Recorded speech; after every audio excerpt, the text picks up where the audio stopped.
In Africa, it's a whole different ballgame. It was a #1 Nollywood film I was in, and then to give you an example, there were pirates that pirated DVD copies of my film, A Trip to Jamaica, and they got arrested, and they had 20 million copies of my film. I have to have a bodyguard with me all the time. Nigerian people are lovely, but they're very demonstrative if they recognize you. And they don't believe in the personal space if they recognize somebody. Here in Appleton, though, I mean, if somebody recognizes me, that's a bonus, but I always make the joke that the only people that actually know me in Appleton are 4 bartenders and my garbage man. And the reason being, the garbage man, because I'm really fastidious about my recycling. And and the bartenders, that's for, obvious reasons. Once in a while someone recognizes you, or they're very complimentary. There are a lot of people here in Appleton that are film aficionados, so they understand film. So it's really cool when they watch the film and deconstruct it and tell you why they like it. They know exactly why they like it. I like Rookies because they have really great food and great people. I like Old Town Tavern, Cleo's, Dirty Leprechaun, Dr. Jekyll's. Did I say Wooden Nickel? Okay.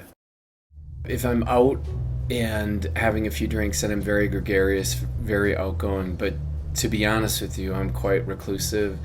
If I'm out, I'm usually, watching sports. And then if I engage in a conversation with somebody, then it's because of the fact that I've had a few drinks. Then I feel bold enough to come up to them and go, hey, how you doing? And blah, blah, blah. And if I have more than 3 or 4 drinks, then it's like I'm Chatty Cathy. Blah, blah, blah, I'm Dan Davies. Blah, blah, blah, I'm Dan Davies. But, with acting, there are no parameters. From the nuances of it, from how you create the character. What I always try to do is I start with, what did my character have for breakfast? What are my character's favorite shoes? And I craft it from that, literally from the ground up.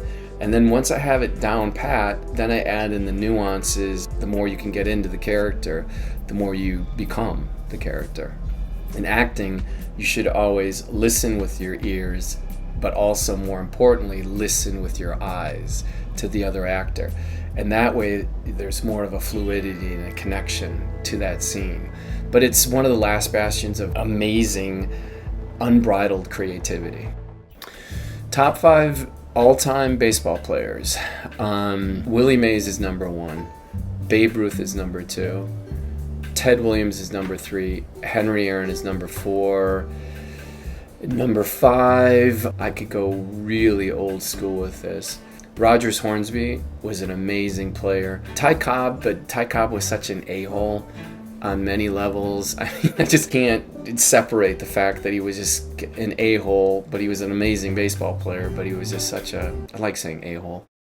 When I wrote it, I wanted to get across a dichotomy of a character. So this priest who is a drinker, smoker, swears, but he loves God and he loves people, and he's really genuine about helping people. When I was creating the character, it was like, this is the closest to who I am as a human. I wanted that boldness of his faith and the boldness of his personality to come out. The stories that I'm writing, the screenplays that I'm writing, I visualize through that. I visualize through my goals that I've set for myself. If I'm in the process of creating a character for a film or a TV show, I'm working on that. And then all my goal attainment, I see it in my mind's eye. I see them come to fruition clear in my head.